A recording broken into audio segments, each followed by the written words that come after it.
jadi. Habis ini kita langsung saja bergabung sama Mas Gun-Gun kalau gitu. Selamat sore Mas Gun-Gun. Selamat sore, Mas Edo ya.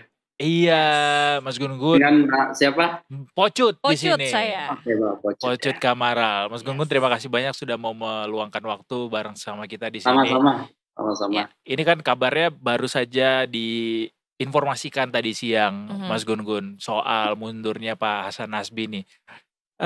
Sebenarnya kita pengen, kalau misalnya alasan mundur mungkin kita akan nanya langsung ke Pak Hasan Nasbi gitu ya. Tapi dari kita pengen tanya dari sisi seberapa krusial posisi ini digantikan sama yang lain.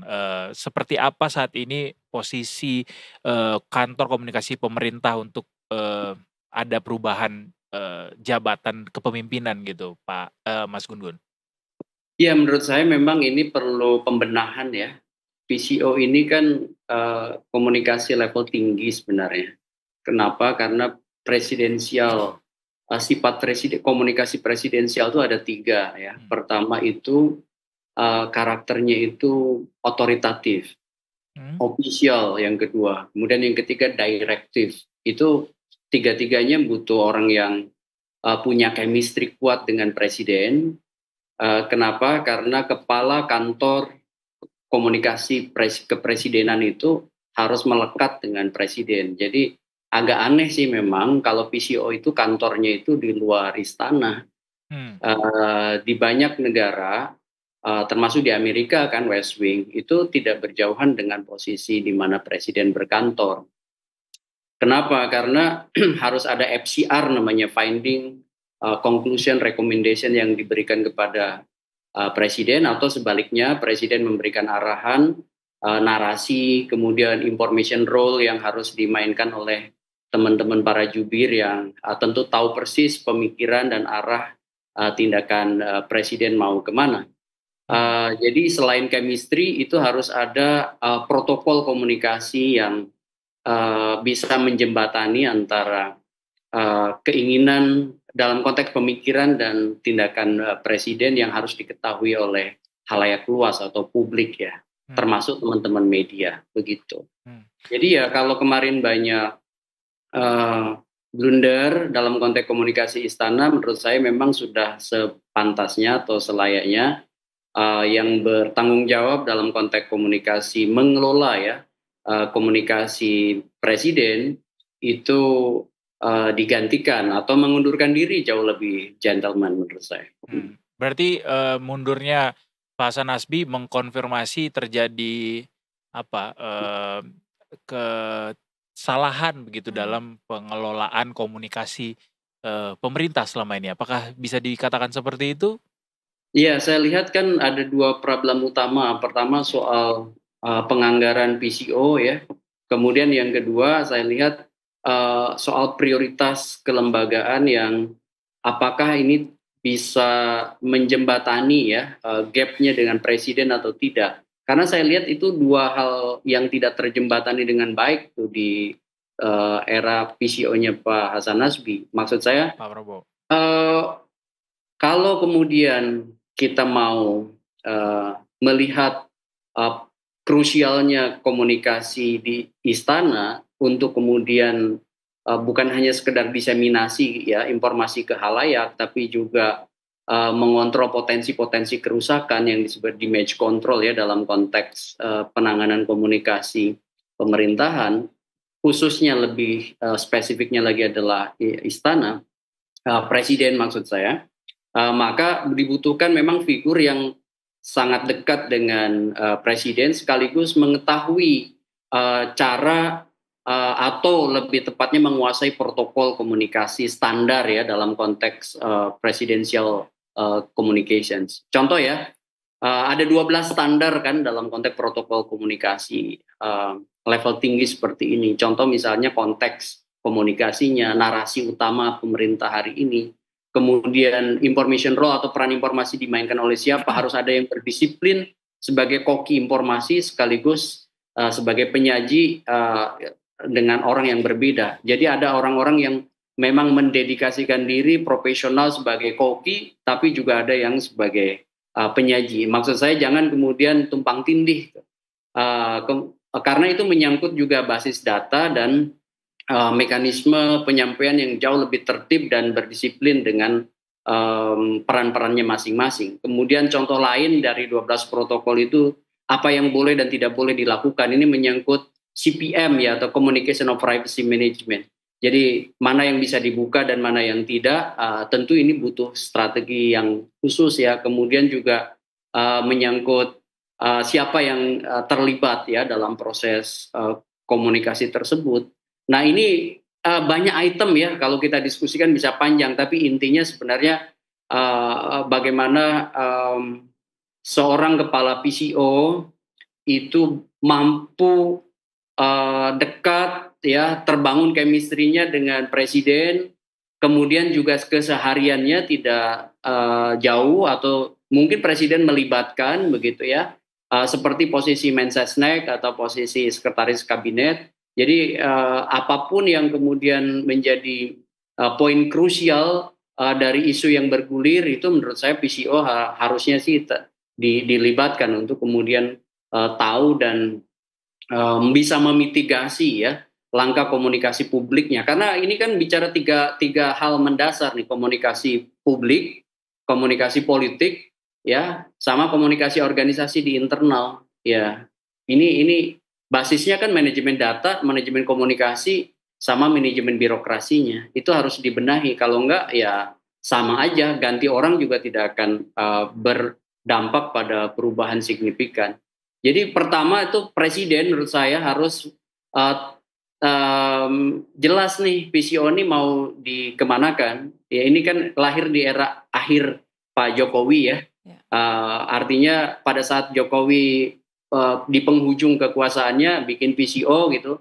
Nah kemudian berlanjut di eranya Pak Prabowo. Tapi kemudian saya lihat 3 komponen dasar tadi, manajemen birokrasi, kemudian manajemen data dan manajemen komunikasinya tidak atau belum terfasilitasi dengan baik. Salah satu yang dikeluhkan kan juga soal anggaran, berarti bagian dari manajemen birokrasi itu.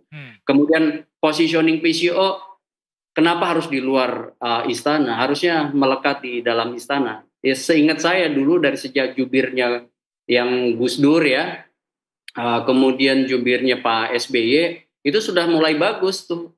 Ada pembindangan, Mas. Ada misalnya juru bicara bidang politik luar negeri, juru bicara bidang dalam negeri, juru bicara kebencanaan gitu ya. Kemudian juru bicara itu setingkat stafsus ya atau apa ya, yang kemudian tidak mengalami yang disebut dengan communication gap dengan presiden. Setiap pagi harus ada briefing dengan presiden, apa yang kemudian presiden ingin sampaikan kepada halayak luas, dan itu basisnya adalah FCR gitu, finding, conclusion, recommendation. Dan ada manajemen isu, manajemen krisis yang reguler dilakukan sehingga kemudian bisa memitigasi potensi-potensi masalah begitu. Baik, kalau misalkan menurut Mas Gun-Gun sendiri nih, sejauh mana sebenarnya di era Pak Prabowo ini kita membutuhkan sosok PCO ini? Menurut saya PCO tuh penting ya, kelembagaannya itu penting. Cuman kalau hanya sekedar aksesoris ya menjadi tidak penting, tidak fungsional, hanya sekedar ada. Kalau mau difungsikan sebenarnya bisa sangat membantu pemerintahan untuk mengatasi bottleneck ya. Karena kan ada narasi utama pemerintah biasanya itu kalau di eranya Pak Jokowi itu dulu pernah mengeluarkan impres soal narasi tunggal pemerintah begitu ya, dan itu diorkestrasi oleh Kementerian Komunikasi dan Informatika dulu, sekarang menjadi Komdigi. Tapi untuk khusus spesifik presiden memang seperti West Wing di Amerika itu kan ada tenaga-tenaga profesional komunikasi dari berbagai bidang, public relations gitu, kemudian media relation, government relation, yang ahli-ahli menyangkut masalah itu yang kemudian dikumpulkan menjadi menjadi peramu, menjadi pengolah ya, kemudian menetapkan juga siapa yang kemudian menjadi diseminatornya di masing-masing platform ya, digital atau hubungan komunitas. Nah, masalahnya adalah menurut saya satu, secara kelembagaan PCO itu mau ditempatkan seperti apa oleh Pak Prabowo. Jangan sampai kemudian ya ada PCO tapi kewenangan untuk mengelola komunikasi diserahkan ke Mensesnek begitu.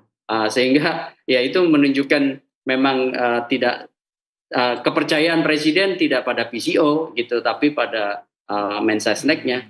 Nah ini dalam konteks tata kelola kelembagaan itu juga nggak bagus ya. Kalau PCO memang mau dihadirkan sebagai salah satu bentuk problem solving dalam mengatasi kerawanan komunikasi, paling tidak Mas, itu menurut saya atau Mbak ada 3 hal yang harus dibenahi ke depan. Pertama, kelembagaan PCO-nya harus jelas, artinya dia mengawal atau gatekeeper presidential communications gitu. Jadi yang tadi punya 3 karakter, otoritatif, direktif, official, itu kelembagaannya harus diarahkan ke situ dan dipimpin oleh orang yang memang punya pengkarakteran itu begitu. Jangan tiba-tiba bicara dimasak aja gitu. Itu kan impromptu yang menurut saya kurang pas gitu ya. Jadi nah itu yang pertama kelembagaannya. Baru yang kedua bicara soal topangan data yang harus diperkuat, karena tanpa data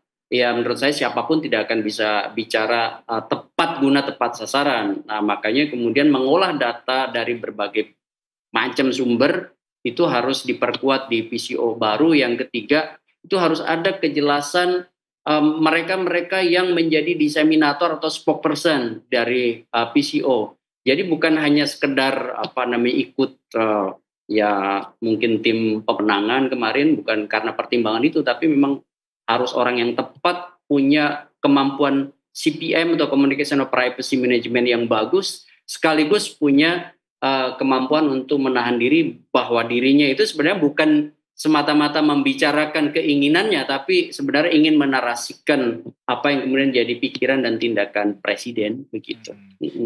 Mas Gun, tapi Mas Gun melihat apa yang terjadi saat ini dalam komunikasi pemerintah, apakah punya tantangan yang berbeda dengan pemerintahan sebelumnya, mengingat beberapa masalah komunikasi yang terjadi sebelumnya dan sempat juga diakui sama Pak Prabowo begitu? Apakah ada tantangan yang berbeda di pemerintahannya Pak Prabowo dalam hal komunikasi, Mas Gun-Gun? Tantangannya jelas ya, perbedaannya juga cukup signifikan. Kenapa? Karena sekarang dari sisi kelembagaan di kabinet Pak Prabowo aja jauh lebih besar kan, jauh lebih gemuk. Maka pasti problem lintas sektornya itu jauh lebih kompleks lagi, lebih kompleks dan banyak paradoks gitu ya.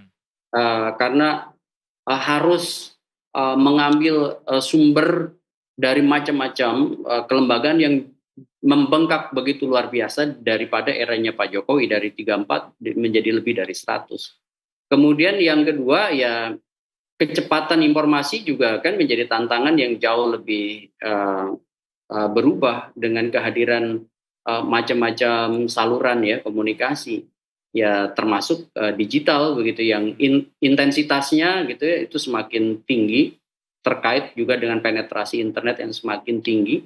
Kemudian yang ketiga tantangan lainnya adalah ini kan saya lihat gaya Pak Prabowo dengan gaya Pak Jokowi itu berbeda. Pak Jokowi itu orang equalitarian style ya, orang yang kecenderungan irit bicara, tapi lebih menekankan pada hubungan antar pribadi di balik panggung. Pak Prabowo sebaliknya orang yang dynamic style ya, jadi dia tampil di muka ya, dan seringkali di saat pidato-pidato itu kan banyak letupan-letupan dari seorang dynamic style ya, dan letupan-letupan termasuk diksi-diksi yang mungkin bisa aja mengagetkan publik, bisa aja kemudian butuh penjelasan lanjutan. Maka PR eranya Pak Prabowo dengan PR eranya Pak Jokowi pada saat tampil di muka publik itu menurut saya akan jauh lebih menjadi tantangan ya bagi orang-orang yang menangani komunikasi di era Pak Prabowo gitu. Pak SBY itu kan orang the structuring style ya, lebih terorganisir dalam konteks public statement dan kecenderungan hati-hatinya lebih tinggi. Baik. Nah, 3 gaya ini aja udah berbeda. Maka penanganan orang equalitarian, orang dynamic, kemudian orang destructuring style itu tentu butuh pendekatan-pendekatan berbeda begitu, Mas. Tapi kita masih butuh PCO ya, Mas Gun-Gun ya? Menurut saya kalau PCO-nya hanya sekedar ada tapi tidak berfungsi, mendingan dihapus, ya kan? Nambah-nambah beban anggaran ya. Iya, tapi kalau PCO dioptimalisasi lewat tadi sejumlah catatan yang saya sampaikan, ya itu akan membantu pemerintahan Pak Prabowo. Ya sekarang kembali ke Pak Prabowo sendiri, apakah PCO ini dianggap strategis? Menurut saya ya, tidak ada pemerintahan di era sekarang yang sukses tanpa penanganan komunikasi yang memadai. Jadi kebijakan harus selalu dibarengi oleh komunikasi kebijakan yang optimal, karena kalau enggak akan muncul sejumlah paradoks, dan paradoks itu lama-kelamaan akan melahirkan ketidakpercayaan publik pada pemerintah. Gitu. Siap. Ya, siap. Terima kasih banyak Mas Gun-Gun. Senang banget dapat insight baru lagi dari Mas Gun-Gun ya soal bagaimana pentingnya komunikasi pemerintah terhadap publik di tengah era digitalisasi dan juga informasi yang sangat mudah dijangkau sama masyarakat, siapapun bisa bikin narasi gitu.